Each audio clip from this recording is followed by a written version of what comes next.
हम 21 जून की बात कर रहे थे, आपको ये भी बताते चले कि आज वर्ल्ड योगा डे है। योगा को देख के ना कई लोग घबरा जाते हैं। हमने पहले भी इस पे बात की थी कि मर्द हजरात को लगता है ये तो जी ख़वातीन की फ्लेक्सिबिलिटी वाली चीज़ है, इसकी मुझे क्या ज़रूरत। ख़वातीन कभी कभार प्रोसेस देख के घबरा जाती हैं कि ये तो बहुत ही लचकदार लोगों की चीज़ है, मेरे तो किसी काम की नहीं है। लेकिन यू मस्ट नो, और आज वर्ल्ड योगा डे का मैसेज भी यही है कि योगा इज़ फॉर एवरीबडी।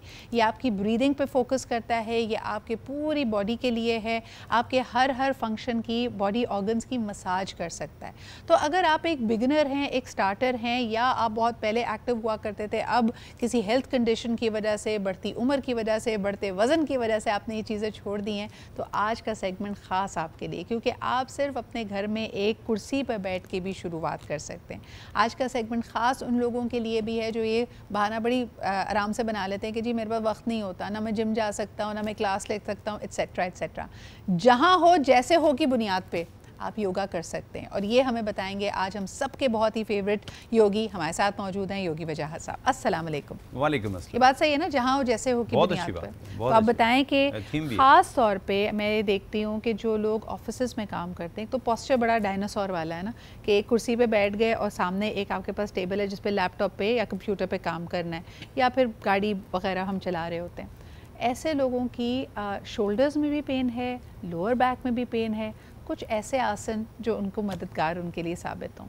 बहुत शुक्रिया, और आज के दिन के हवाले से जो योगा का दिन है सबको मुबारकबाद पेश करता हूँ। और ये भी बताते चलूँ कि जब योगा की बात होती है तो मोंजिडारो या लड़कानों को ना भूलें। हाँ। तो उसका बड़ा गहरा ताल्लुक, हमारे देश का बड़ा गहरा ताल्लुक योग के साथ है।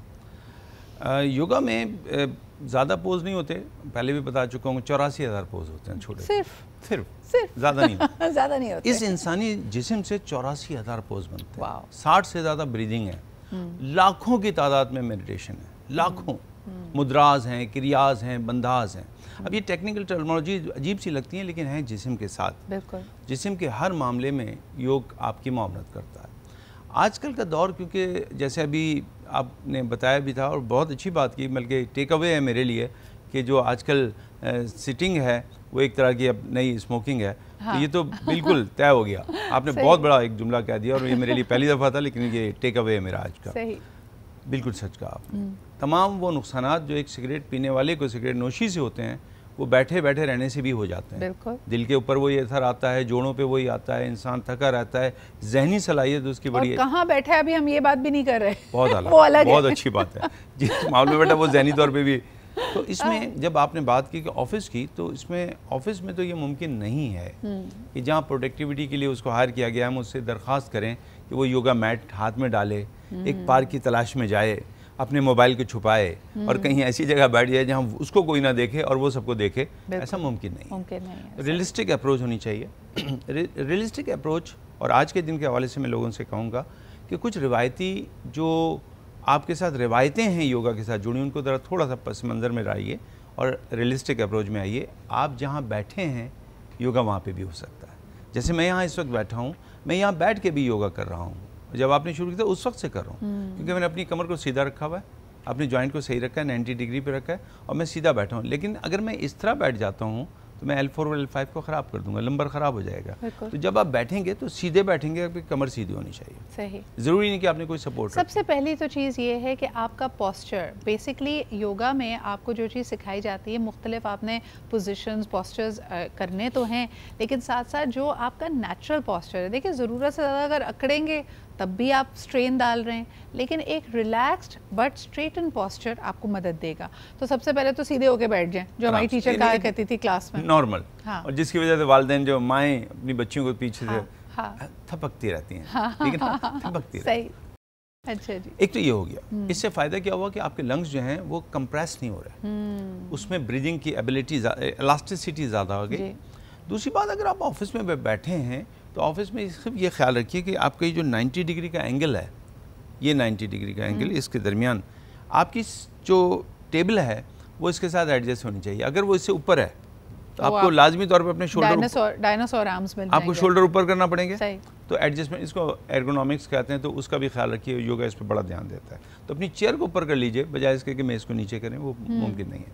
तो अगर ऐसा हो जाए तो आपका हाथ रखना ही आपके लिए एक वर्जिश का काम करेगा। सही। लेकिन इसी हाथ को अगर आप इधर और इधर टर्न करते रहें तो ये देखिए मेरे शोल्डर की बेहतरीन एक्सरसाइज बैठे बैठे मैं कर रहा हूँ, काम भी कर रहा हूँ, लेकिन इस हाथ को कभी कभी मैं इधर ले आता हूँ और कभी इधर ले जाता हूँ। अच्छा, इससे मुझे याद आया कि बहुत सारे लोग आजकल फ्रोज़न शोल्डर की आपको कंप्लेन करते हैं, यानी हमें पता भी नहीं चलता लेकिन आहिस्ता आहिस्ता हमारी जो रेंज ऑफ मोशन है आर्म की वो कम होती चली जाती है। जैसे आप कभी आपको खुदा ना खासा कोई काम करना, कोई चीज़ उठाने लगे तो आपको फील होगा कि जो आपका डोमिनेंट हाथ नहीं है उसमें आपकी पावर कम है, या मिसाल के तौर पे अगर आपको खुजली हुई है तो आप पीठ खुजाने के लिए अपने सीधे हाथ का इस्तेमाल तो कर सकते हैं, उल्टे का नहीं कर पा रहे, तो तब क्या करना चाहिए? देखिए इसका एक पूरा प्रोटोकॉल है और ये बगैर दवा के भी हम बड़े आसानी से सही कर सकते हैं। हमें सिर्फ अपने उंगलियों को चेक करना होता है पेशेंट के, उसके बाद एक पॉइंट हमारा यहाँ पे है उसको दबाते हैं, फिर 2 पॉइंट हमारे यहाँ हैं, इसको थोड़ा मसाज किया, इसके बाद ये जो पॉइंट हमारे 2 यहाँ आ रहे हैं इसको दबाया और उसके बाद बिल्कुल बगल के नीचे एक पॉइंट है, जैसे हम उसको दबाते हैं तो शोल्डर जो है जो कि यूँ उठ रहा था अब आराम से यूँ उठ जाएगा। तो एक पूरा प्रोसीजर है, लेकिन योग में गौमुख बहुत अच्छा है, शोल्डर रोटेशन हमारी बहुत अच्छी एक्सरसाइज है।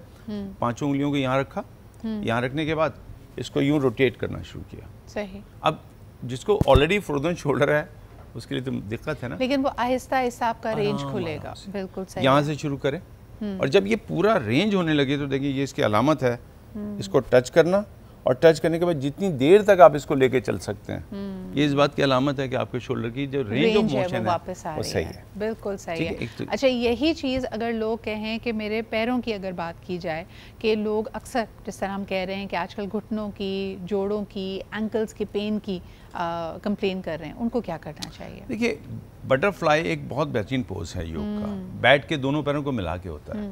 अब हम बात कर रहे हैं क्योंकि चेयर योगा की या ऑफिस एनवायरनमेंट की, और घर में भी जो मेरी बहनें भाई देख रहे हैं उनको चाहिए कि वो इस पोज को करें। इसमें ऊपर और नीचे जितना रेंज बढ़ेगी आपकी हिप रोटेशन उतनी बढ़ रही है ना। अच्छा, मैं क्योंकि ऑर्थोपेडिक हूँ तो मेरे साथ जहाँ सर्वाइकल के पेशेंट आ रहे हैं, बैक के आ रहे हैं, वहाँ पे अब हिप जॉइंट के बहुत ज़्यादा शियाटिका के काफ़ी लोग आपके पास आ रहे हैं। ये शियाटिका का बेहतरीन इलाज है। ओके। क्योंकि किंग पिजन पोज जो है ये उसकी की एक तरह की कॉपी है।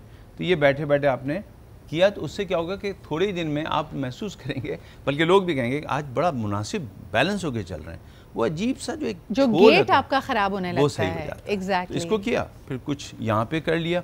अब देखें ये वाला पैर मेरा सॉफ्ट था, इसमें मुझे खुद दिक्कत हो रही है। क्यों हो रही है कि ये गाड़ी चलाते में ब्रेक में तो इस्तेमाल हो जाता है, ये सिर्फ बेचारा क्लच पे। अच्छा, मैंने आपसे एक बड़ा कीमती सवाल करना है जो मुझे पता है कि बहुत सारे दिलों की अभी इस वक्त आवाज़ होगा। माशाल्लाह हुज्जाज इकराम की वापसी का सिलसिला अब शुरू होने वाला है, और जितना ज़िंदगी में कभी नहीं चले थे क्योंकि वाहिद इबादत है जिसका नाम मुशक्क़त है, तो वापस आने के बाद दर्द, तकलीफ़ें, काफ़ी अंग आपका बताएगा कि आप कितना चले हैं। उनके लिए कुछ रीहैब एक्सरसाइज बता दीजिए। बिल्कुल, लेकिन मैं एक छोटी सी लाइन जरूर दूंगा कि जब आप हज पे जा रहे थे तो आपको उस वक्त पहले ज़्यादा चल लेना चाहिए था, बल्कि जैसे फॉर्म जमा कराए ना तो अपने पार्क में जाके ज़रा चहलना शुरू कर दें। अल्लाह सुब्हान ताला उन कदमों को भी उस बाबरकत सादत में शामिल कर देंगे क्योंकि आप उसके लिए कर रहे हैं। लेकिन जब वापस हम आए हैं तो हमें कई तरीके करना चाहिए। एक तो है ख़ास मसाज का तरीका जो कि वेरिकोज वेन के लिए भी है। आप कोई भी ऑयल ले लें, सरसों का ऑयल आइडियल है, और उसको नीचे की तरफ रखने के बाद अपने हाथ को ऊपर की तरफ खूब खींचते बुलाएं।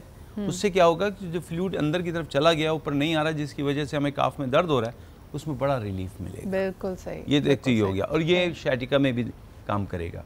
अगर शाइटिका में ये सहूलत है कि कोई और कर सकता है, वालिदैन हैं, औलाद को ये सादत मिल रही है, तो और अच्छी बात है कि उनको लिटाएं, और लिटाने के बाद पेट के बल लिटाएं और पीछे वाले पैर को दोनों हाथों से हल्का सा ऑयल लगा के ऊपर की तरफ उससे बड़ा रिलीफ मिलेगा। और वहाँ पे जो चलने से ज़रा सा यहाँ बरम आया है, थोड़ा वो रिलीफ हो जाएगा। अच्छा, खुद करना चाहें तो इसमें फिर चल के नहीं होगा, हाँ, यहाँ पे बैठना पड़ेगा। सही। अब बैठ के आप अपने पैर को ऊपर की तरफ उठाएं, हाँ, उसकी रेंज के लिए थोड़ा सा उसको हिलाएं, हाँ, और हमारे योग में इसको स्ट्रेच कहते हैं। यानी वो जिसको आप अपने पेट की तरफ लगाकर अपने पैर को फुली आप उसको स्ट्रेच कर सकते हैं। बहुत बहुत शुक्रिया, helpful tips and again for everybody जिसने सडनली अगर आपने कोई मूवमेंट की है, वापस आए हैं, थकन है, लॉन्ग हॉल फ्लाइट से आए हैं, ये तमाम चीज़ें आपके लिए, ये जैसे वेरिकोज वेन्स की या शियाटिका की बात की गई, ये तमाम उन लोगों के लिए भी बड़ी हेल्पफुल टिप्स हैं।